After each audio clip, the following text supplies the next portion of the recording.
y atravesando Frigia y la provincia de Galacia, les fue prohibido por el Espíritu Santo hablar la palabra en Asia. Y cuando llegaron a Misia, intentaron ir a Bitinia, pero el Espíritu no se lo permitió. Y pasando junto a Misia, descendieron a Troas. Y se le mostró a Pablo una visión de noche. Un varón macedonio estaba en pie, rogándole y diciendo: «Pasa a Macedonia y ayúdanos». Cuando vio la visión, enseguida procuramos partir para Macedonia, dando por cierto que Dios nos llamaba para que les anunciásemos el Evangelio. Zarpando pues de Troas, vinimos con rumbo directo a Samotracia y el día siguiente a Neápolis, y de allí a Filipos, que es la primera ciudad de la provincia de Macedonia y una colonia, y estuvimos en aquella ciudad algunos días. Y un día de reposo salimos fuera de la puerta junto al río, donde solía hacerse la oración, y sentándonos hablamos a las mujeres que se habían reunido. Entonces una mujer llamada Lidia, vendedora de púrpura de la ciudad de Tiatira, que adoraba a Dios, estaba oyendo, y el Señor abrió el corazón de ella para que estuviese atenta a lo que Pablo decía. Y cuando fue bautizada y su familia, nos rogó diciendo: «Si habéis juzgado que yo sea fiel al Señor, entrad en mi casa y posad». Y nos obligó a quedarnos. Es esencial que en todo momento nos hagamos las grandes preguntas, porque constantemente olvidamos lo que realmente importa. Quizás incluso en medio nuestro pueda haber personas que nos estén planteando lo que es la fe cristiana. Y la pregunta que tenemos en esta tarde a luz de un pasaje como este es: ¿qué es exactamente un cristiano? ¿Qué significa ser cristiano? Esta es una pregunta fundamental, ¿no? En un lugar como el que vivimos, tantos y tantos no dicen que son cristianos. Es una tradición cultural en muchas naciones, en muchas de nuestras naciones. Y entonces, ¿qué es exactamente un cristiano?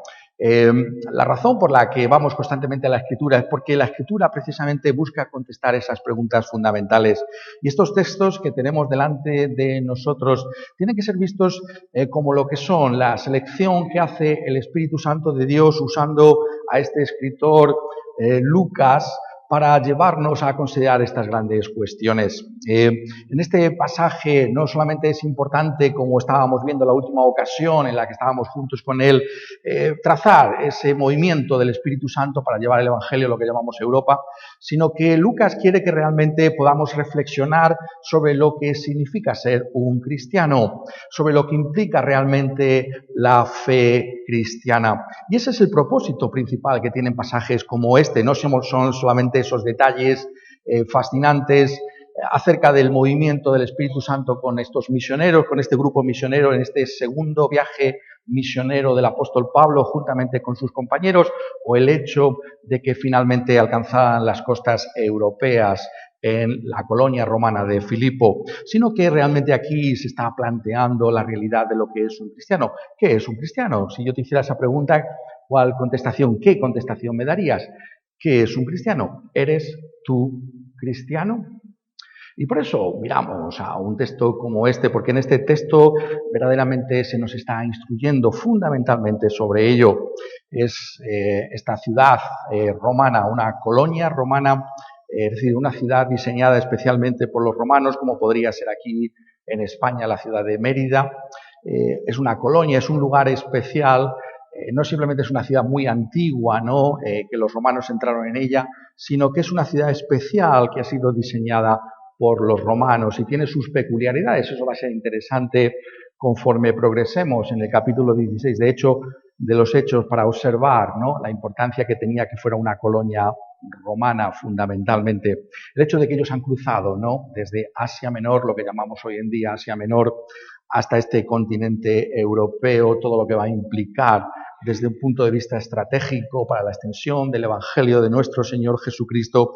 Pero aquí Lucas llama nuestra atención fundamentalmente sobre aquella primera persona del sexo femenino que fue esa primera convertida en Europa, aunque ella procedía de Asia Menor, se nos dice aquí que era de Tiatira, y se nos dice cómo ellos se encontraron en esta ciudad de Filipos y cómo después de haber estado en aquella ciudad algunos días, un día de reposo, nos dice, notad, como ya apreciábamos la última juntos este pasaje, como Lucas se introduce aquí en la narración, él ya encuentra ese nosotros aquí en la forma de expresarse. Un día de reposo salimos, dice, fuera de la puerta junto al río, donde solía hacerse la oración, y sentándonos hablamos a las mujeres que se habían reunido. Entonces, Lucas, una mujer llamada Lidia, vendedora de púrpura de la ciudad de Tiatira, que adoraba a Dios, estaba oyendo, y el Señor abrió el corazón de ella para que estuviese atenta a lo que Pablo decía. Llama la atención sobre esta persona Lidia. ¿Y por qué llamar la atención? No solamente estamos diciendo porque esta persona fuera la primera que recibiera el Evangelio allí en Filipos, sino también porque su conversión y la manera en que es relatada aquí por parte de Lucas tiene mucho que decirnos a nosotros sobre esa pregunta que nos estamos haciendo en esta tarde, ¿qué es un cristiano? Entonces, es interesante notar el trasfondo de esta persona llamada Lidia. Se nos dice que era vendedora de púrpura. Aparentemente los habitantes de aquella ciudad estaban especializados en estos tintes que eran famosos entonces, en aquella época, pero se remarca aquí ese trasfondo religioso de esta mujer. Se nos dice que era una mujer que adoraba a Dios y que estaba oyendo lo que se estaba diciendo por parte de Pablo y de sus compañeros. Pero no solamente se nos dice que era una mujer que adoraba a Dios, sino también que era una mujer que, como dice el apóstol que buscó estar con ella, salió fuera de la puerta junto al río donde solía hacerse la oración y donde se juntaban este grupo de mujeres. Es decir, Lucas está llamando nuestra atención sobre ese trasfondo de esta mujer. Es una mujer profundamente religiosa. Es una mujer que se nos describe aquí como adoradora de Dios. No habla de dioses, sino de Dios. Una persona que podríamos describir como temerosa de Dios. Una persona, como había tantas, y se relatan aquí en este libro de los Hechos de los Apóstoles, que se pueden encontrar hasta nuestros días. Donde quiera que nos podamos encontrar en un mundo como este, vamos a encontrar personas religiosas. Aquí, en este libro de los Hechos de los Apóstoles, se nos ha hablado, por ejemplo, del etíope, que fue a Jerusalén y que fue encontrado por parte de Felipe. Se nos ha hablado también de Cornelio, ¿no? Que era una persona que también tenía un cierto temor de Dios. Y ahora se nos habla de esta mujer Lidia, que también es una mujer profundamente religiosa. Vivimos en un mundo religioso. Hay muchos que dicen que la religión iba a desaparecer. Eso era uno de los mantras, ¿no?, que teníamos a finales del siglo pasado. Bueno, eventualmente, cuando la ciencia alcance un cierto nivel, la tecnología, la gente va a desaparecer. ¿Pero qué encontramos en este mundo? Este mundo es un mundo crecientemente religioso. Es un mundo, y eso es para hablar en otra ocasión, crecientemente secularizado, pero es también crecientemente religioso. Y entonces vemos que el trasfondo de esa predicación en Europa, en esta ciudad de Filipo, es un mundo religioso, un mundo de personas que realmente son sinceras con su religión, que son honestas con aquello en lo que creen, que están imbuidas de un cierto temor de Dios, de un cierto conocimiento de Dios. En el día de reposo, esto es algo que muestra cómo había una cierta influencia judía en aquella colonia romana. Ciertamente en una colonia romana no habría tantos judíos como en otras ciudades de la antigüedad, pero sí había una población judía suficientemente significativa como para que de alguna manera algunas personas allí se dieran cuenta de que ese día, ese sábado, era un día especial para buscar a Dios, y se congregaban en ese sábado, en ese día. Y por tanto se nos está trayendo una imagen de esta persona que es altamente religiosa. Pero lo que la Escritura nos está diciendo es que esto no era suficiente para considerar a esta persona como cristiana. Este es realmente el problema que tenemos hoy también, y me gustaría que pudiéramos ser capaces de profundizar en ello en una ocasión como esta. Tantos y tantos, incluso en nuestros días, ¿no? Muchos que son cristianos profesantes, al ver la piedad de una persona como Lidia, al ver el fervor religioso de una persona como Lidia, dirían, bueno, pues esta es una persona cristiana, quizás una precristiana, quizás es una persona que está de alguna manera ya en el reino de Dios. Y esto es lo que tenemos que afrontar constantemente en medio nuestro. Es así como vemos a las gentes, como gentes que de alguna manera sí están ya en Dios, en las cosas de Dios, o como el pasaje nos invita a pensar, realmente esta mujer necesitaba algo que solo Dios podía otorgarle para ser auténticamente cristiana. Esto lo hemos encontrado constantemente en las Escrituras, ¿no? Leíamos en ese pasaje tan importante en el Evangelio de Juan, esa conversación, ¿no?, de el Señor Jesucristo con Nicodemo. Y Juan llama nuestra atención sobre el pedigrí religioso de Nicodemo. Se nos dice que llamó a Jesús rabí. Bueno, quizás un cristiano, ¿no? Porque se da cuenta que Jesús es alguien especial. ¿Crees tú que Jesús es alguien especial? Nicodemo lo creía. Rabí, sabemos que has venido de Dios como maestro. Tienes tú a Jesús de Nazaret como maestro. Tantos y tantos en nuestros días dicen, no se ha levantado ningún maestro como Jesús de Nazaret. Hay muchas personas en este mundo que reconocen la sabiduría que hay en el Sermón de la Montaña. Realmente eso es una base extraordinaria para una sociedad, una civilización, el Sermón de la Montaña. Y dice, porque nadie puede hacer estas señales que tú haces si no está Dios con él. Estas señales, estos milagros que tú haces, yo reconozco que son como tales y que vienen de parte de Dios.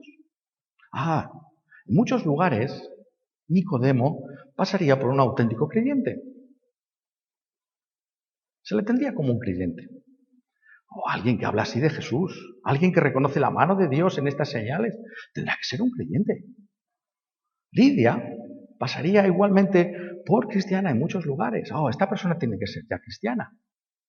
Pero ¿qué es lo que nos dice este texto de Juan? ¿Qué es lo que nos dice el texto de Hechos de los Apóstoles? Que se necesita algo más, algo que solo Dios puede dar. Se necesita, como dice aquí el Señor Jesucristo en Juan 3, un nuevo nacimiento. Tremendo, ¿no? Como Jesús interrumpe esa forma de expresarse de Nicodemo. Le dice, de cierto te digo, que el que no naciere de nuevo no puede ver el reino de Dios. Se necesita una obra divina que puede ser igualada como metáfora para explicarla con el nacer. Una obra que es lo más fundamental, pero que solo Dios lo puede hacer. Una obra que es del Espíritu Santo de Dios. Si no has experimentado el nuevo nacimiento, entonces no eres cristiano. Puedes ser religioso, puedes ser profundamente religioso, puedes incluso haber nacido en un país cristiano, puedes incluso haber sido educado de una manera esmerada en una familia evangélica, pero a menos que hayas nacido de nuevo, no puedes ver el reino de Dios. Eso es la relevancia que tiene un pasaje como esto en nuestros días, porque os estoy diciendo, vivimos en un mundo religioso. Está diciéndonos aquí que se necesita algo más, algo que solo Dios puede hacer, algo que está solo en las manos de Dios.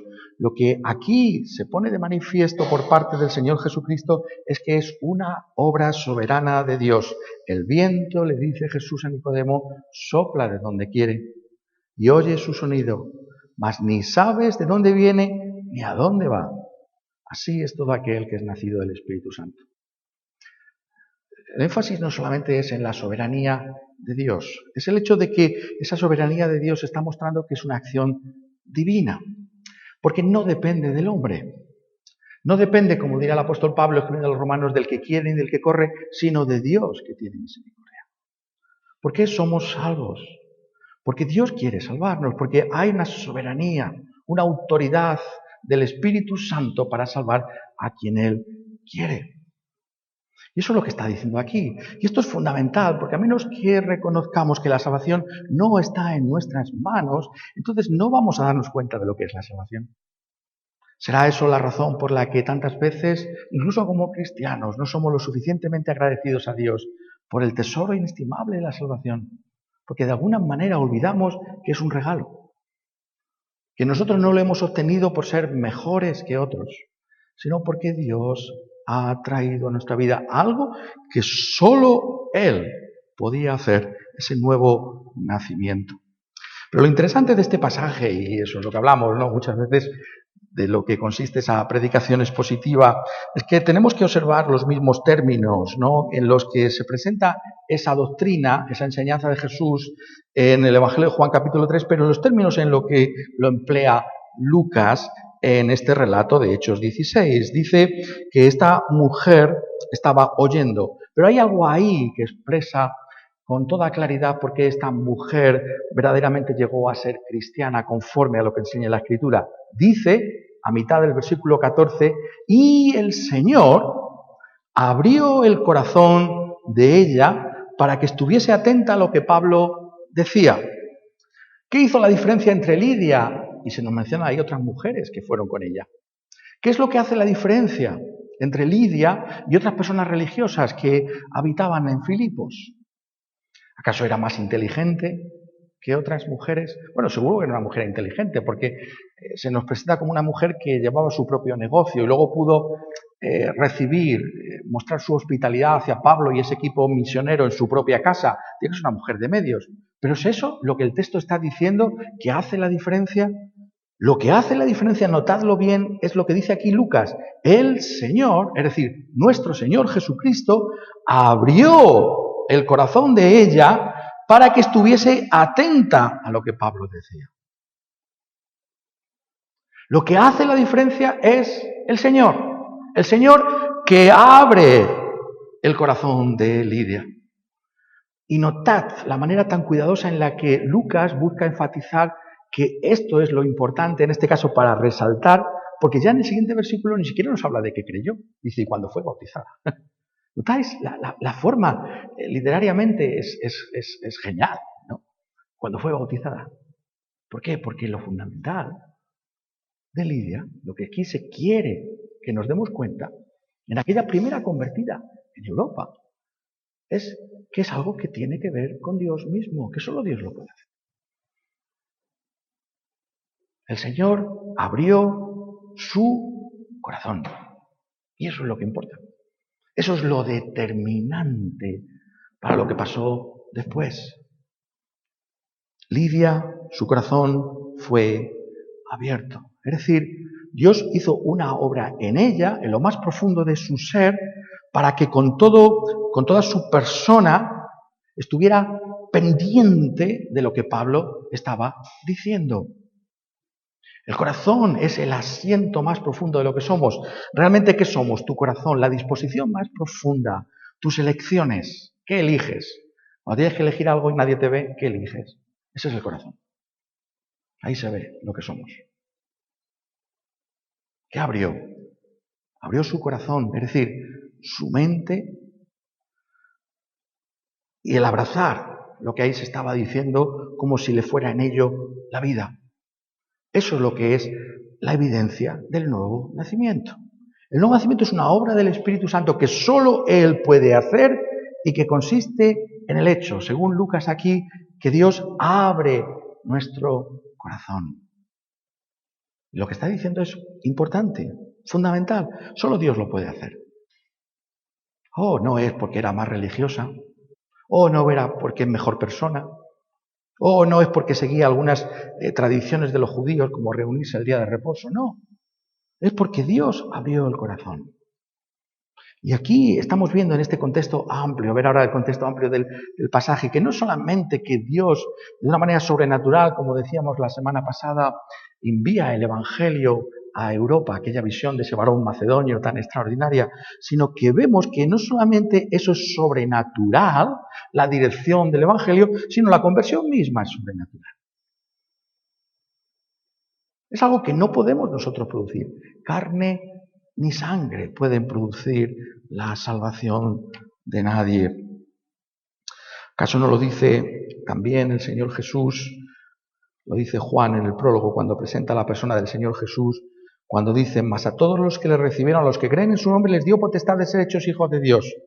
Pero que nadie se confunda, dice el prólogo, los cuales no son engendrados ni de sangre, ni de voluntad de carne, ni de voluntad de varón, sino de Dios. Solo Dios puede producir el nuevo nacimiento. Los que sois cristianos en esta tarde, ¿sois conscientes del inmenso privilegio, de la deuda de gratitud con Dios? Porque no eres mejor que los que no son. Eres consciente de cómo el Evangelio ha llegado a tu vida, cómo Dios en un momento de tu vida abrió tu corazón, como lo hizo aquí con el de Lidia, para que estuvieras atento a la palabra de Dios, por medio de la cual nos dice también la Escritura, Dios efectúa la regeneración. Es tremendo. No lo vemos constantemente a nuestro lado. ¿Por qué uno es creyente y otro no? Lo vemos constantemente. Es la voluntad de Dios, el nuevo nacimiento. Oh, si lo has experimentado, es lo más grande que te ha ocurrido jamás. Porque es Dios mismo viniendo a tu vida. Lo más grande que tienes es la regeneración o el nuevo nacimiento, porque todo lo que venga después ha venido precisamente por eso. ¿Eres consciente de esto? Y para aquellos que no sois creyentes, te das cuenta de que a menos que Dios toque tu corazón, nada puedes hacer. Nada puedes hacer. Y eso te coloca en una situación en la que tú tienes que decir, Señor, estoy totalmente perdido. Quizás por primera vez en mi vida me he dado cuenta de que estoy totalmente perdido. Porque no depende de mí. Porque hay veces que digo, bueno, pues luego busco a Dios o luego me acercaré a Dios cuando tenga tiempo. No, es que dependo de ti totalmente. O tú me salvas o no soy salvo. O tú me buscas o yo no puedo ser encontrado. ¿Eres consciente?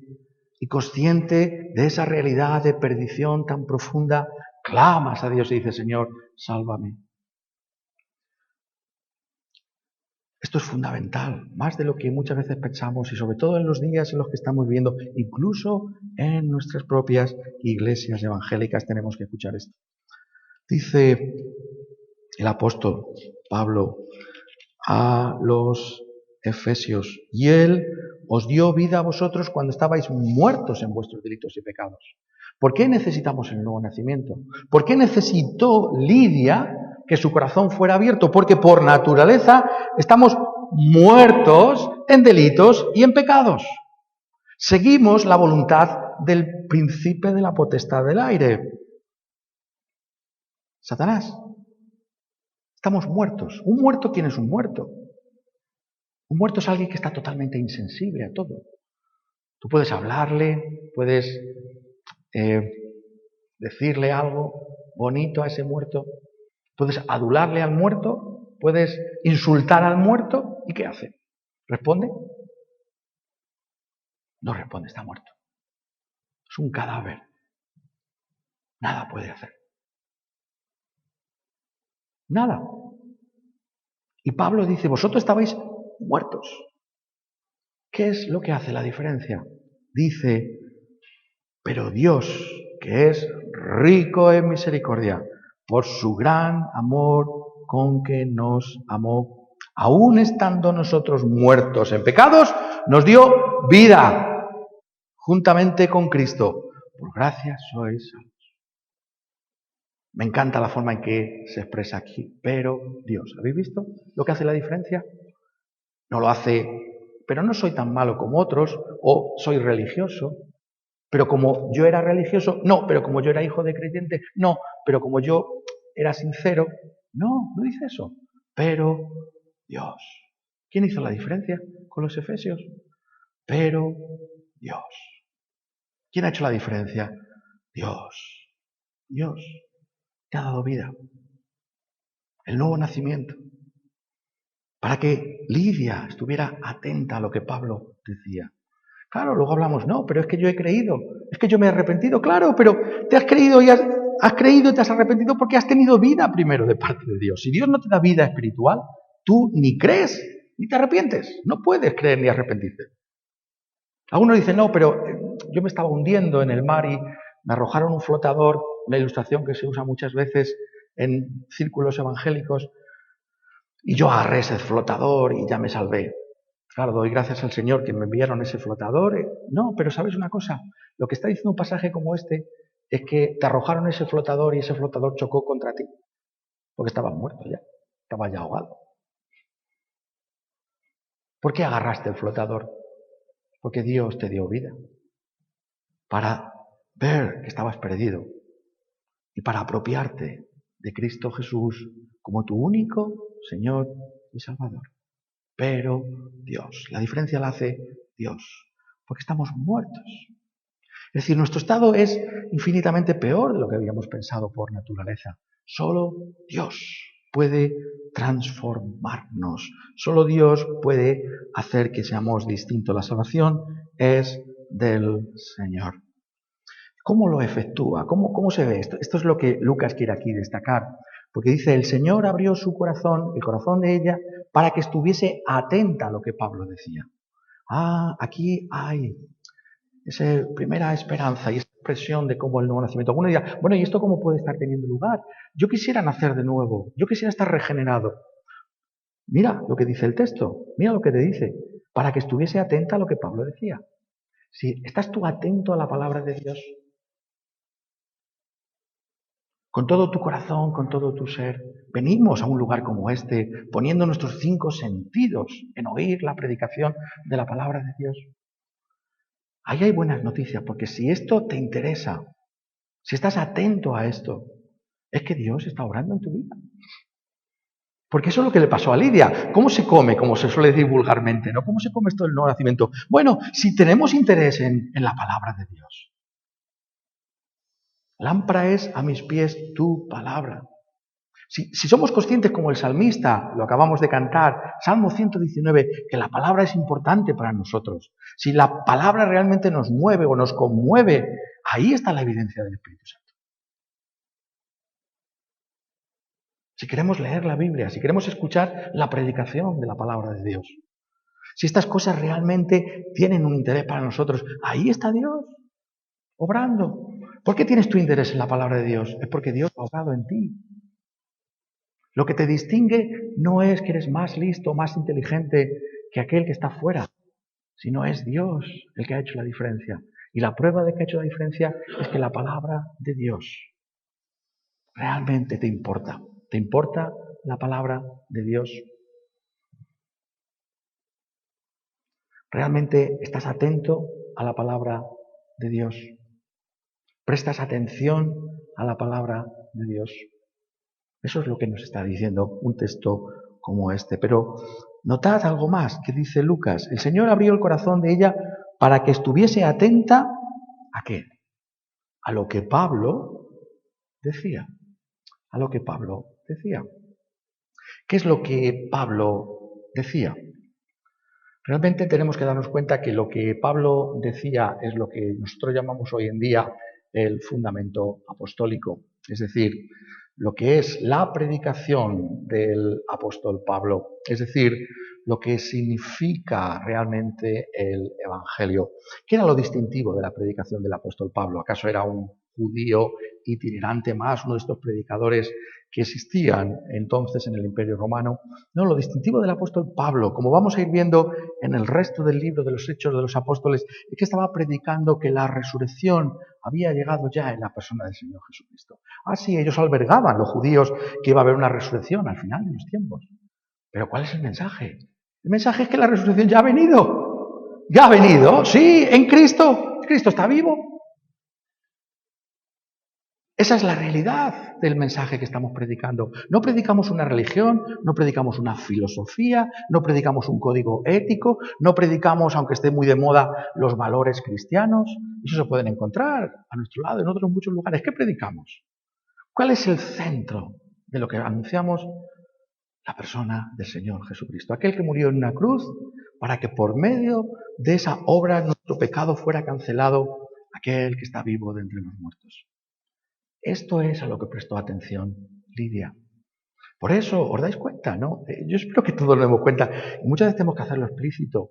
Tenemos que escuchar constantemente el Evangelio. Lo digo porque muchas veces podemos pensar, yo ya he escuchado el Evangelio. No, pero es que escucha. La espiritualidad verdadera consiste en escuchar constantemente el Evangelio de Cristo Jesús y regocijarse en Él. El único mensaje que tenemos es Cristo, la persona del Señor Jesucristo. Lo único que cambia personas es Cristo. El único que puede darnos una nueva vida es Cristo. El mensaje distintivo de una iglesia cristiana, bíblica, evangélica, es Cristo. Cristo. Ese es el fundamento apostólico. Cuando se nos dice aquí que estaba atenta a lo que Pablo decía, notad que Pablo era un apóstol de Cristo, estaba vivo y estaba anunciando. Hoy en día seguimos teniendo a Pablo en medio nuestro. ¿Sabéis cómo? Por medio de sus epístolas. Por medio del Nuevo Testamento. Algunos dicen, a mí me hubiera gustado estar allí en Filipos y haber estado con Pablo y con Lidia. Eso es un error. Porque tú tienes en esta tarde más que lo que tenía esa mujer en Filipos. Porque tú tienes toda la revelación completa de Dios. Tienes todo el Nuevo Testamento. Tienes todo el fundamento apostólico en tus manos. ¿Lo aprecias? ¿Te das cuenta de él? ¿Perseveras en él? ¿Eres consciente de que no hay otro mensaje sino Cristo y Él crucificado? Esto es lo que Pablo estaba diciendo, para que estuviese atenta a lo que Pablo decía. La realidad de que solo hay un Dios y un mediador entre Dios y los hombres, Jesucristo el justo. La realidad de que todas las profecías del Antiguo Testamento se cumplen en la persona del Señor Jesucristo. La realidad de que solo Cristo Jesús puede salvarnos. Es el mismo Señor Jesucristo el que abrió el corazón de Lidia para que estuviera atenta al anuncio de la persona del Señor Jesucristo. Y por tanto, el Evangelio, por medio del cual somos salvos, por medio del cual el Espíritu Santo obra el nuevo nacimiento, es cuando oímos hablar de la persona de Cristo Jesús. Nuevamente estamos en esa pregunta tan práctica. ¿Cómo acontece el nuevo nacimiento? El nuevo nacimiento acontece cuando tú oyes hablar de la persona de Cristo Jesús. Te das cuenta de que no hay ninguno como Él. ¿Hay algún Salvador como Cristo Jesús? ¿Vas a encontrar a alguien mejor que Cristo Jesús? Al oír hablar de Él, de su compasión, de su misericordia, de su gracia, de su poder, de esa disposición suya a ir al Calvario y llevar la cruz por nosotros, que el Espíritu Santo obra el nuevo nacimiento. Que el Espíritu Santo lleva a cabo su obra en nosotros. Porque el Espíritu Santo nos hace ver, encontrarás a uno mejor que este en tu vida. Como vayan creciendo los años, pasando los años, ¿a quién te vas a apoyar? ¿Vas a encontrar a alguien mejor que Jesús? ¿Vas a encontrar a alguien en quien puedas confiar no solamente en la vida, sino también a la hora de la muerte? Él es aquel que venció a la muerte y por tanto es el único que puede darnos esperanza para vencer también nosotros a la muerte por la fe en Él. Encontrarás aliento y consuelo como el que traen sus promesas. He aquí yo estoy con vosotros todos los días hasta el fin del mundo. ¿Hay alguien en este mundo que te pueda dar una promesa como esa? Que está contigo ahora y para siempre. ¿En quién vas a confiarte? Es oyendo hablar de Cristo y de su gloria. Como el Espíritu Santo actúa en medio nuestro. Esa es la evidencia de su obra. La evidencia es que nuestro corazón late con pasión por la persona del Señor Jesucristo. Que buscamos arrepentirnos de nuestro pecado y poner nuestra fe en Cristo Jesús. Y si así lo hacemos, entonces ahí ha acontecido ese nuevo nacimiento. Ahí ha tenido lugar esa obra del Espíritu Santo. Quizás no fuimos conscientes. Hay personas que digan, pero yo nunca fui consciente, pero es que ya ha obrado quizás Dios en tu vida. Si Cristo es lo más importante, si Cristo es el que ha dado sentido a tu existencia, si tú crees en Él, aunque sea con una fe débil y frágil, entonces esa es la obra del Espíritu Santo, porque nadie, dice el apóstol Pablo, puede llamar a Jesús Señor si no es por ese Espíritu Santo. Pues quiera Él obrar ese nuevo nacimiento en medio nuestro. Multitudes puedan conocerle, porque depende de Él. Quiera Dios que las multitudes puedan conocer la gloria de Dios en la faz del Señor Jesucristo. Que Él lo haga para recibir toda la gloria porque Él es el único que nos salva. Que así sea. Amén.